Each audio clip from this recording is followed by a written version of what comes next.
नमस्ते स्टूडेंट्स। हिंदी में हम प्रयोजन मूलक हिंदी में हिंदी के विविध रूप के बारे में पढ़ रहे हैं। जिसमें हमने पढ़ा कि हिंदी के मुख्यतः दो रूप दिखाई देते हैं। एक है जन व्यवहार की हिंदी और दूसरी है प्रयोजनरक कार्यक्षेत्र की हिंदी। मतलब जो ऑफिस में और ऐसे होती हो, तो जो जन व्यवहार की हिंदी के 8 टॉपिक थे वो हमने अगली वीडियो में पढ़ा है।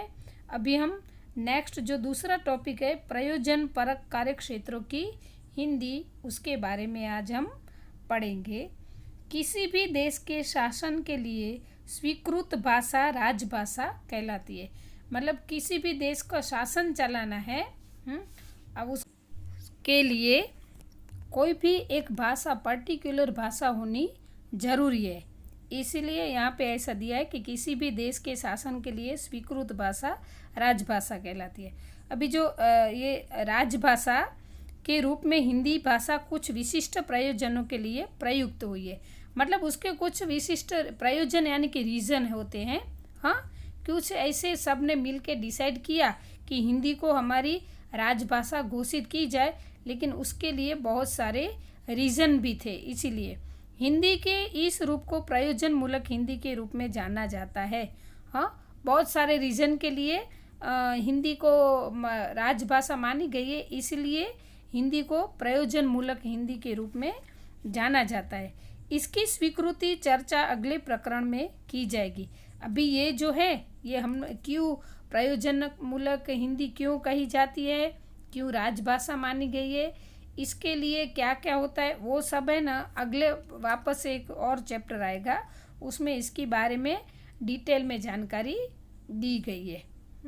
तो फिर यहाँ पे स्पेशल वही वापस से बताती हूँ कि इस पैराग्राफ में ये कहा गया है कि किसी भी देश के शासन चलाने के लिए कोई भी एक पर्टिकुलर भाषा यानी कि राजभाषा होनी जरूरी है। तो हमारे देश के शासन को अच्छे से चलाने के लिए कि आगे मैंने समझाया कि हिंदी ऐसी भाषा है जो ऑल ओवर इंडिया में मानी जाती है, सबको आती है, इसीलिए हिंदी को प्रमुखता दी गई।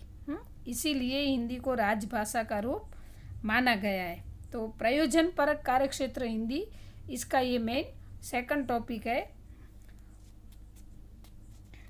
तो राजभाषा के रूप में हिंदी के प्रयोग के लिए बहुत सारे महानुभाव बैठे थे, उसके लिए बहुत सारी डिस्कशन हुई थी। उसके बाद ये डिसाइड हुआ कि अभी हमें हिंदी को ही राजभाषा घोषित करनी है। इसके बारे में हमने ऊपर के टॉपिक में भी जो 8 टॉपिक पढ़े, जिसमें डिटेल में बताया गया है कि क्यों उसको राजभाषा माना गया।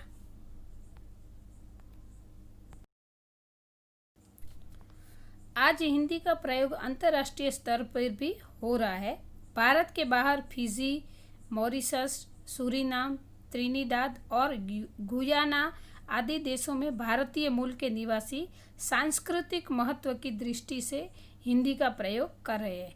यूरोप के देशों, ऑस्ट्रेलिया और एशिया महाद्वीप के अनेक देशों में जैसे चीन, जापान, कोरिया आदि में विश्वविद्यालय स्तर पर हिंदी का अध्यापन हो रहा है।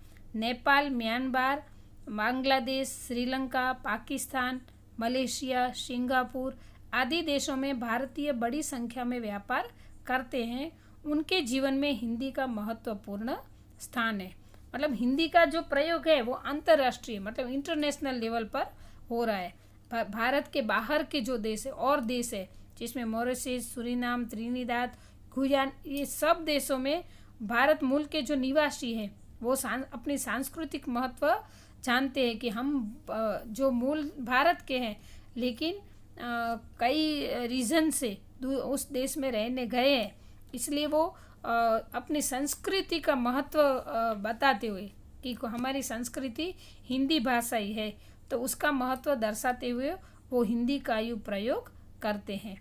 फिर यूरोप के देश, ऑस्ट्रेलिया और एशिया महाद्वीप के अनेक देशों में जैसे चीन, जापान, कोरिया आदि में विश्वविद्यालय स्तर पर हिंदी का अध्ययन और अध्यापन हो रहा है। ये जो ऑस्ट्रेलिया और एशिया ऐसे जो महाद्वीप है, ऐसे अनेक देश है जैसे चीन है, जापान है, तो विश्वविद्यालय मतलब कि यूनिवर्सिटी जो है ना, जो पूरे वर्ल्ड यूनिवर्सिटी हैं उस पर भी हिंदी का अध्ययन और अध्यापन होता है। मतलब अध्ययन मतलब पढ़ी जाती है, अध्यापन मतलब पढ़ाया जाता है। तो हिंदी इंटरनेशनल लेवल पर भी हिंदी का महत्व बड़ा है। Nepal, Myanmar, Bangladesh, Sri Lanka, Pakistan, Malaysia, Singapore आदि देशों में भारतीय बड़ी संख्या में व्यापार करते हैं। इन सभी देशों के साथ भारत जुड़ा हुआ है। भारत के लोग इन सभी देशों के साथ व्यापार कर रहे हैं, तो उनके जीवन में हिंदी का महत्वपूर्ण स्थान है।